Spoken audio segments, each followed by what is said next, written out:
नमस्कार दोस्तों, प्रतिभा मलिक एक बार फिर से आपके सामने आज ऐसा टॉपिक लेकर आई हूँ जो इस पे पार्लियामेंट में चर्चा हुई थी और वो चर्चा बहुत अच्छी नहीं हुई थी। मुझे अच्छी नहीं लगी, बहुत लोगों को अच्छी नहीं लगी, तो इसलिए मैं चर्चा करने आई हूँ। तो शायद ये चर्चा थोड़ी उससे बेटर हो, क्योंकि वो तो बहुत ही डिमीनिंग, इंसल्टिंग, इनसेंसिटिव चर्चा थी।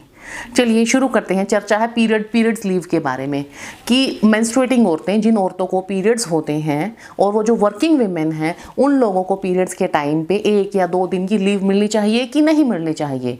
अब एक सर्वे हुआ था जिसमें कि 73% औरतों ने ये कहा कि हाँ, पीरियड्स में काम करते हुए प्रॉब्लम तो होती है। और वो जो औरतें थी इंडिया के सब शहरों से थी, अच्छा डेटा बनाया गया था, सब वर्किंग थी, वो सब वर्किंग क्लास से थी। एक मेड से लेके एक सिक्योरिटी विमेन और वो जो अपनी क्लीनर्स होती हैं और जो बैंक एम्प्लॉयज़ होती हैं और जो कंपनीज में मैनेजर्स होते हैं और जो IT में कंपनीज में होते हैं, what ever from the all the working classes, हमने ये सर्वे किया था। तो 73% विमेन ने कहा कि हाँ, हमको प्रॉब्लम होती है and we would be glad अगर हमको 1 या 2 दिन की छुट्टी मिल जाए या थोड़ा लीनियंसी मिल जाए। तो जब इस बात को मुद्दा पार्लियामेंट में उठाया गया तो हमारी ऑनरेबल स्मृति ईरानी जी ने कहा कि मेंस्ट्रुएशन ही तो है, अपाहिज क्यों बन रहे हो? I as a menstruating woman does not find any problem in working when I'm menstruating, so it's a natural process। तो बाकी सब लोगों को इतना लीव क्यों चाहिए? समझ में आता है कि आपको प्रॉब्लम नहीं होती होगी, मुझे भी नहीं होती। Touch wood, thankfully 90% of the time मेरे पीरियड्स भी एकदम पेन फ्री होते हैं, शायद आपके भी होते होंगे। We are the lucky ones. पर आपने आसपास देखी, मैंने देखा है अपनी बहन को, अपनी माँ को, अपनी फ्रेंड्स को, अपने नेबर्स को कि क्या हालत होती है। और कुछ टाइम पे मेरी भी होती है, आपकी भी होती होगी। कुछ 10, 15, 20% टाइम हम लोगों की भी हालत बहुत ख़राब होती है। और अगर हमको नहीं चाहिए तो इसका मतलब ये नहीं कि किसी को नहीं मिलना चाहिए, हमको तो नहीं चाहिए। और क्योंकि आप तो मिनिस्टर हो, आप तो डिसाइड कर सकते हो कि आपको नहीं चाहिए तो किसी और को नहीं मिलेगा। पर प्लीज़ आप अपना दायरा थोड़ा बढ़ाइए, आसपास की औरतों से बात कीजिए। वो 73% जो औरतें हैं वो शायद आपके आसपास ही होंगी, तो आप उनसे पूछिए एक बार। एक शुरू से शुरू करते हैं इस पॉइंट को कि ये कहाँ से आ रहा है। देखिए, जब से ना ये इंसान, पहले अर्ली मैन थे, फिर थोड़े धीरे धीरे फैमिली सेटअप रहने लगे, शादियाँ वादियाँ होने लगी, प्रॉपर फैमिलीज़ में रहने लगे, बच्चे होने लगे। उसी टाइम से अगर हमने अपने दादा दादियों से कहानियाँ सुनी हैं कि बहुत पहले से ये चलता आ रहा है कि जब कुनबे परिवार बहुत बड़े बड़े होते थे, 15-20 लोगों की फैमिलीज़ होती थी, घर में 4-5 तो औरतें होती ही थी, तो जिस भी औरत के पीरियड्स चल रहे होते थे ना, उसको रेस्ट कर दिया जाता था कि तू आराम से लेट, तू साइड में जाकर लेट। मतलब क्योंकि ऑब्वियसली उस टाइम पे सैनिटरी पैड्स वगैरह बहुत अच्छे से अवेलेबल नहीं थे, तो इसलिए उनको ज़मीन पे सोने को कहा जाता था कि घर के कपड़े वपड़े ख़राब ना हो जाएं। उनको सादे कपड़े पहनने को कहा जाता था क्योंकि ऑब्वियसली कपड़ों की शॉर्टेज थी और इतना पैड्स वेड थे नहीं। बाल नहीं धोने, कुकिंग नहीं करना, मंदिर नहीं जाना, बाहर नहीं जाना। ऑब्वियसली क्योंकि बाल धोने में पानी बहुत लगता है, पानी बाहर से लाना पड़ता है, कौन उठा के इतना पानी लाएगा? तो आप बाल मत धो। कुकिंग करने में लकड़ियाँ उठानी पड़ती हैं, बहुत भारी भारी बर्तन होते थे उन दिनों में, तो आप वो भी मत उठाओ, कुकिंग भी मत करो। मंदिर बहुत दूर दूर होते थे, कार बाइक स्कूटर्स नहीं होती थी, तो मंदिर भी मत जाओ। बेसिकली ऐसा कुछ भी मत करो जिससे आपके शरीर को कष्ट हो। लेकिन धीरे धीरे इन चीज़ों का लोगों ने मतलब कुछ और बना दिया कि ये चीज़ें अपशगुन होती हैं, शगुन होती हैं, भगवान नाराज़ होते हैं, ये जो भी है, ये कुछ अलग ही धारणाएं बना दी हैं आजकल लोगों ने।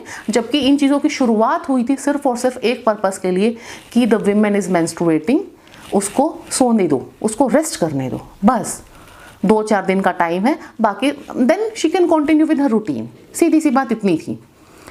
अब उस टाइम पे लोगों में भी इतनी समझ थी कि 4-5 दिन औरतों को रेस्ट देना चाहिए, हल्के फुल्के काम जो बैठे बैठे हो सके वो करवा लो, अदरवाइज कुछ काम मत करवाओ।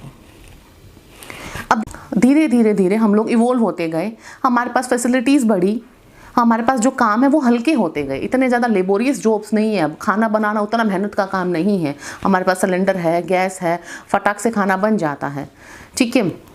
मंदिर जाना है, कहीं के भी मंदिर जाना है, अभी तो गाड़ी है, स्कूटर है, और अगर कोई पहाड़ वहाड़ पे मंदिर है तो उसके लिए हेलीकॉप्टर्स भी हैं, तो उसमें से कोई टेंशन है नहीं हमको कि अभी कुछ प्रॉब्लम होगा।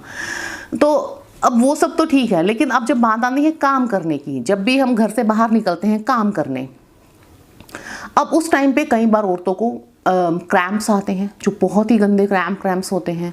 कई बार औरतों को हैवी ब्लीडिंग होती है कि हर 2 घंटे में पैड चेंज करना पड़ रहा है, जो कि बहुत सारे वर्क प्लेसेस ऐसे हैं जहाँ पे ढंग के टॉयलेट्स नहीं हैं, तो वहाँ पे पैड चेंज करना और वो सब करना, और तो एक बहुत ही ज़्यादा ट्रबलसम काम है।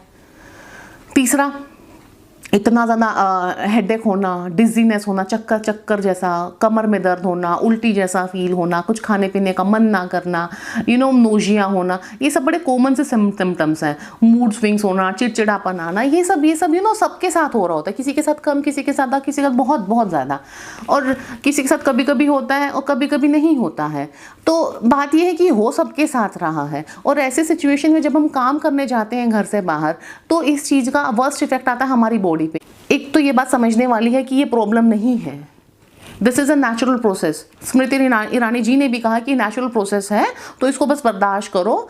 तो देखिए, उनके बात का आर्ग्यूमेंट मेरे पास ये है कि प्रेगनेंसी और डिलीवरी भी एक नेचुरल प्रोसेस है। वो शायद उस टाइम पे उनको भी पेन हुआ होगा, तो शायद उस टाइम पे उन्होंने उस बात पे कुछ नहीं कहा। वो भी पेनफुल है, वो भी बहुत ज़्यादा खतरनाक, और ऐसा जिसमें कि औरतों को 8-8, 9-9 महीने की लीव दी जाती है। 6 महीने के तो कंपलसरी है, उसके बाद एक्सटेंड भी करा सकते हो। उसके बाद फादर को भी दी जाती है पैटर्निटी लीव, कि आप भी छुट्टी लो, अपनी वाइफ और अपने बच्चे का ध्यान रखो, because that natural process is so painful. तो वो अगर नेचुरल प्रोसेस पेनफुल है, तो ये भी उसी का छोटा मोटा भाई बहन है, ये भी उतना ही पेनफुल होता है एट टाइम्स।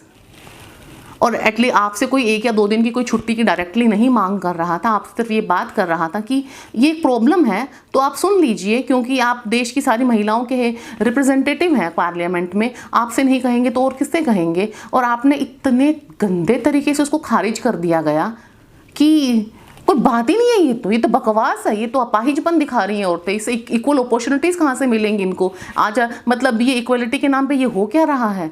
आई मीन, ठीक है, आपको नहीं देना अभी लीव, ठीक है, अभी इंडिया उस लेवल पे हुआ नहीं है कि हम इतनी ज़्यादा लीव की बात कर सकें, बट एटलीस्ट इस चीज़ को इतना ज़्यादा आउटराइट रिजेक्ट भी नहीं कर सकते। It is a genuine issue.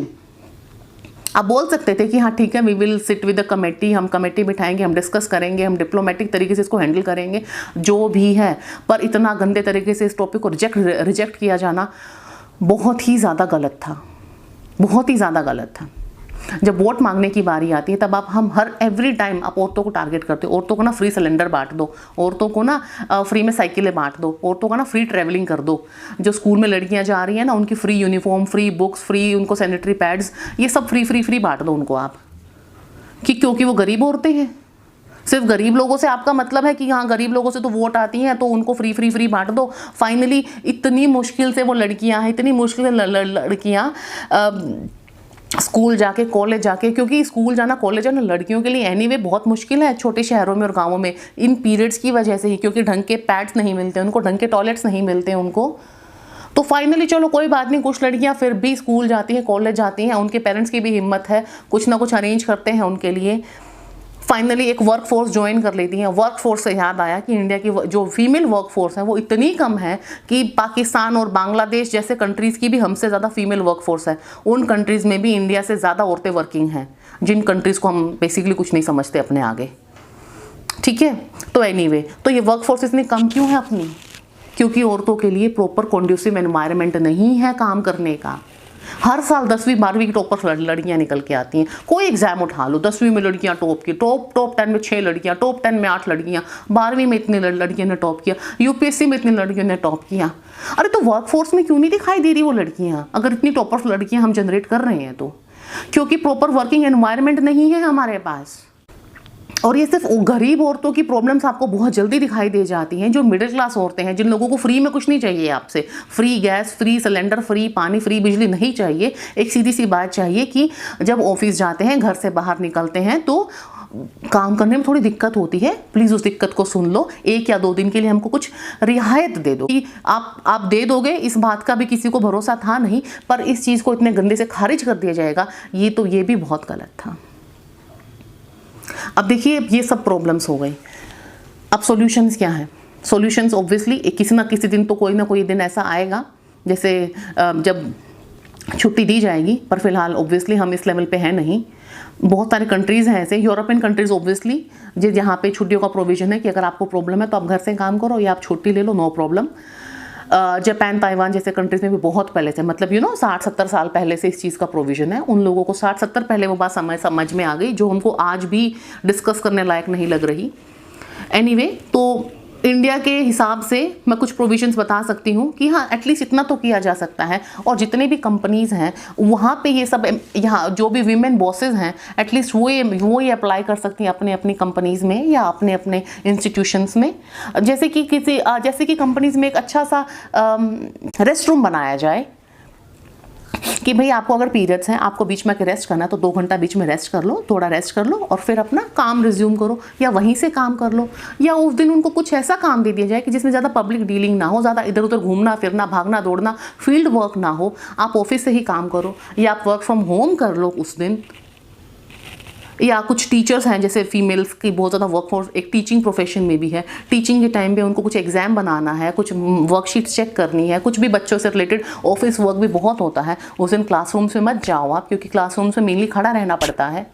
तो कुछ ना कुछ छोटे मोटी चीज़ें की जा सकती हैं। और ये इतना बड़ा मुद्दा नहीं है जितना बना दिया गया कि ओ माय गॉड हर महीने 2 दिन की छुट्टी मांग रही हैं औरतें, तो साल में 24 छुट्टियाँ एक्स्ट्रा इनको मिल जाएंगी। तो इक्वलिटी का क्या, वो मामार्थ वाली बंदी ने भी बोल दिया कि इतनी छुट्टियाँ मांगोगे ना तो फिर इक्वलिटी नहीं मिलेगी। एक तो नहीं, इक्वलिटी का रोना हर जगह रोना छोड़ दो। इन आदमी औरत बायोलॉजिकली अलग अलग हैं, their needs are different. Technically सोचो कि साल में अगर 24 दिन की मांग ली कि 24 दिन हमको थोड़ा सा लीनियंसी चाहिए, छुट्टी तो अभी हम नहीं मांग रहे, 24 में से कुछ 6, 7, 8, 10 दिन तो सैटरडे संडे में निकल जाएंगे। उस दिन आपको कुछ देने की ज़रूरत नहीं पड़ेगी। कुछ होली दिवाली ईद भी निकल आएगी और 2-4 दिन निकल जाएंगे। और कुछ दिनों में औरतों को प्रॉब्लम होती भी नहीं है। ऐसा नहीं कि every month every time you are suffering from pain. हाँ ठीक है, कुछ औरतें ऐसी भी हैं, उनको थोड़ी ज़्यादा भी पड़ेगी। कुछ दिनों में औरतों को प्रॉब्लम होती भी नहीं है। ऐसा नहीं कि every month every time you are suffering from pain. हाँ ठीक है, कुछ औरतें ऐसी भी हैं, उनको थोड़ी ज़्यादा भी पड़ेगी।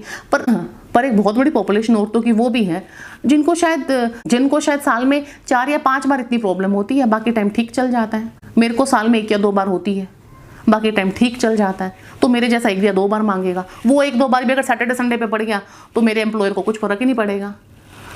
तो the whole point is not the period leave here कि हमको महीने में 2 दिन पेड छुट्टियां चाहिए, नहीं।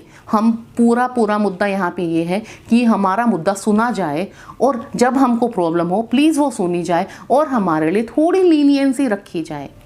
थोड़ी लीनियंसी, घर से काम करना या ऑफिस में रेस्ट रूम से काम करना। और बहुत लोग बोलते हैं कि ना दवाई क्यों नहीं खा लेते, दवाई भी तो खा सकते हैं ना। वो मेफ्टाल पास आपने देखी होगी ना, बचपन से हम खा रहे हैं, हमने भी खाई है। जब स्कूल जाते थे घर वाले छुट्टी नहीं मारने देते थे, बोलते थे दवाई खा के जाओ।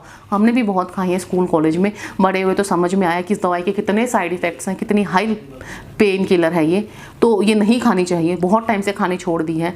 तो और दूसरी बात है कि जिस चीज़ का इलाज रेस्ट है, और कुछ औरतें ऐसी हैं कि जिनका ना पेन किलर खा के भी काम नहीं चलता। उनको बस ये होता है कि बस 2 दिन बस मैं आंख बंद करके शांति से लेटी रहूं, मुझे कोई कुछ बोले ना, यही मेरा इलाज है।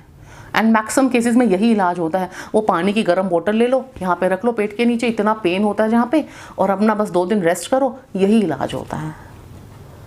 इतना सा भी प्रोवाइड नहीं कर सकते औरत के लिए जिसके पास वो यूट्रस है, जो आपके फ्यूचर जनरेशन्स को पैदा करने वाला है, जो आप जहाँ पे आपका फ्यूचर पलने वाला है। The society is declining.